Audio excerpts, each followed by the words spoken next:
Hello, everyone. Today, we're getting out of the ordinary because we're outside. And that's just as well since change is precisely the topic of the day. I've recently taken up sport again, and as those who practice know, getting back into it can be a challenge, often marked by difficulty and discomfort. At first, laziness sets in, fatigue sets in, and distractions abound. Finding excuses to avoid the effort seems to be our specialty. But once we've decided to get back into it, we stick with it. After the first session, the feeling of satisfaction is there, and we congratulate ourselves on the initiative. The next day, despite moderate motivation, the commitment to a new fitness regime drives us on. The second session reinforces our appreciation of the activity. Gradually, enthusiasm is no longer forced, and exercise becomes less painful. Over time, pleasure sets in, and the anticipation of sports sessions even becomes a source of impatience. Rest days seem long and sometimes frustrating, so much so that we find ourselves engaging in physical activity even during these periods. What I want to emphasize here is that desire is born of habit, and habit has a remarkable power. Of course, this is a common refrain in the world of personal development coaching, but if we delve a little deeper into the concept of habit from a philosophical point of view, we'll discover some fascinating and useful aspects. St. Augustine said that habit is like a second nature, which is a powerful phrase. Understanding our nature means recognizing what is innate in us, what we often regard as immutable character traits, like saying it's in my nature or I'm made that way. A habit, on the other hand, is something we develop over time, an aspect of our lives that is not innate but acquired. For example, getting into the habit of going to bed early can be a challenge for night owls who may feel it's a significant loss of waking time. We are essentially creatures of habit, and these habits, in a way, define us and shape our daily lives. Good habits sustain us and increase our efficiency, as demonstrated by athletes for whom routine is fundamental. Take tennis players, for example, for whom routine is particularly evident. The way a player returns to his chair during breaks, unfolds his towel, or drinks his water is orchestrated, repetitive, and almost mechanical. This ritualization contributes to concentration, offering a form of comfort through the repetition of familiar gestures that help control the environment and instill a sense of security. This demonstrates our aversion to the unknown and our comfort with familiarity, underlining our habitual nature and need for constancy. Good habits uplift and sustain us, while bad habits can have the opposite effect, destroying or imprisoning us. However, it's a mistake to think that we are irrevocably bound to our bad habits. Since we are the architects of our habits, we can always change them. Having a bad habit doesn't mean we have to stay chained to it. We have the power to change. Habits reflect the human capacity to influence our own destiny. Entrepreneurs, artists, and athletes all stress the importance of self-discipline and establishing a regular work routine. The romantic image of the writer suddenly inspired and writing in sporadic bursts is a myth. The reality is that writing, like any other form of creation, requires discipline and regular practice. The effort of sitting in front of your screen every day and working hard for hours on end may seem tedious, but it's essential if creativity is to emerge. The mind, like the body, needs routine to achieve its goals. Creating good habits is crucial to success. Anyone who leads a disorganized life and doesn't impose a basic discipline on themselves to achieve their goals is, in a way, destined to fail. Habits are intrinsically neither good nor bad. Criticizing routine is nonsense, because even those who party every night until the early hours of the morning are following a routine, their own habit. Routines provide stable reference points, and unlike fleeting cravings, habits are persistent and define their stable, lasting character. You could say that our habits shape who we are, as much as we create them. They take root deep within us, but the advantage is that we have the power to choose and establish the habits we desire. Once established, they transform what might seem difficult or exhausting into something normal and manageable.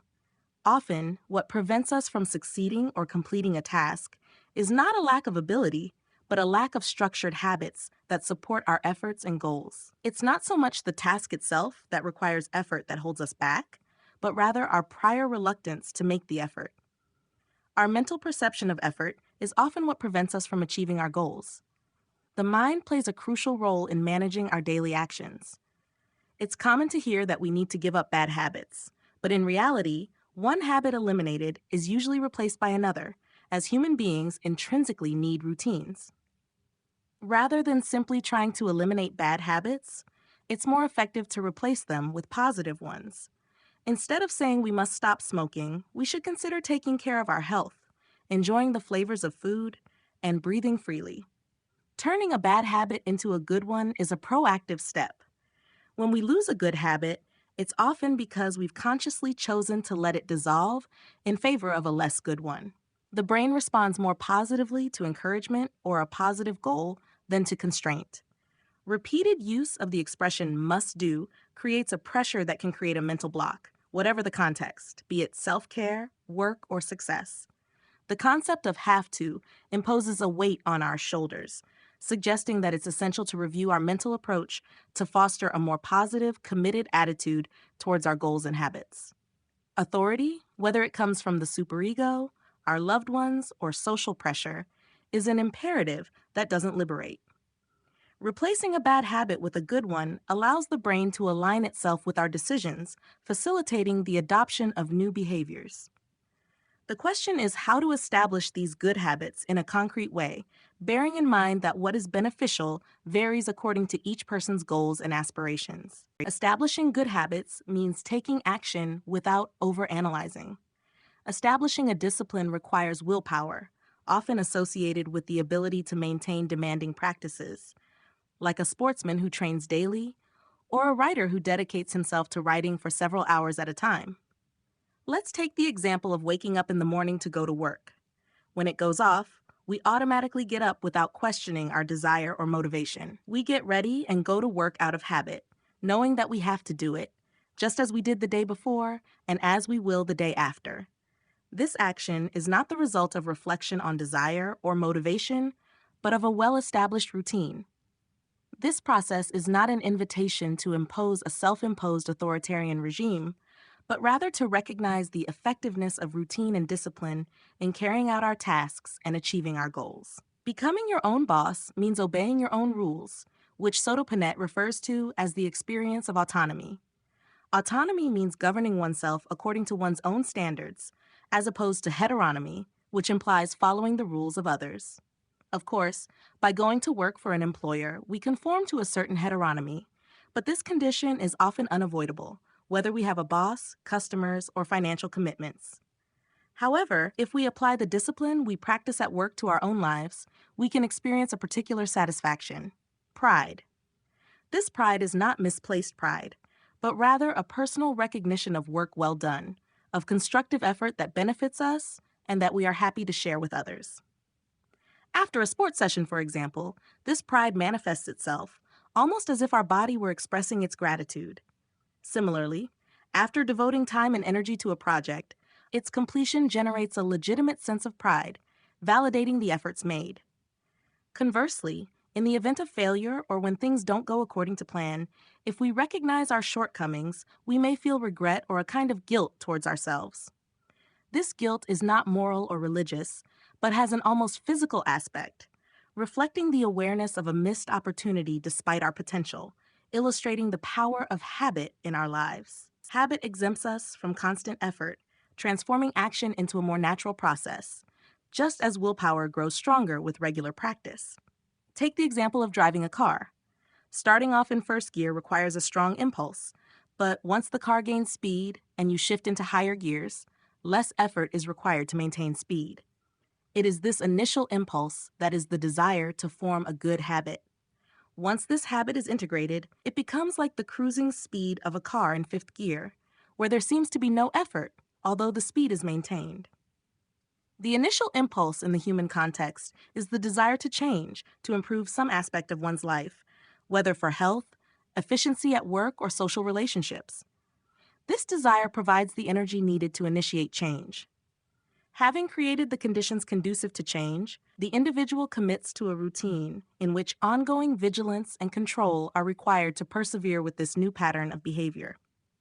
Thus, establishing a good habit is a dynamic process initiated by a strong desire, then maintained by constant willpower and regular discipline.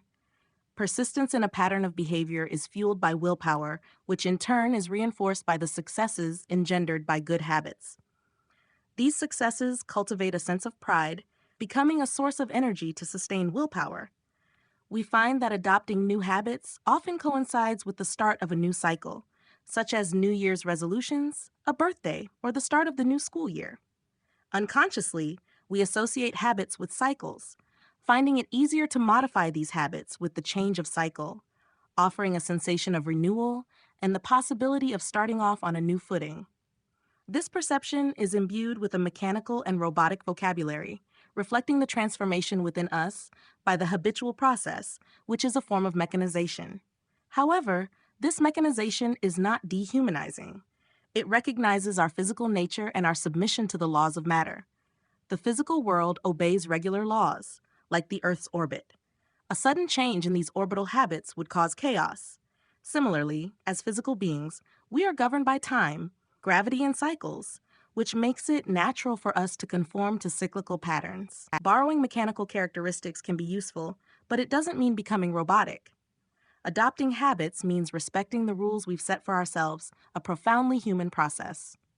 Take the example of Kant, a man of routine who rarely deviated from it, demonstrating the power of habit in his daily life. Autonomy, that is, governing oneself, emerges from this discussion.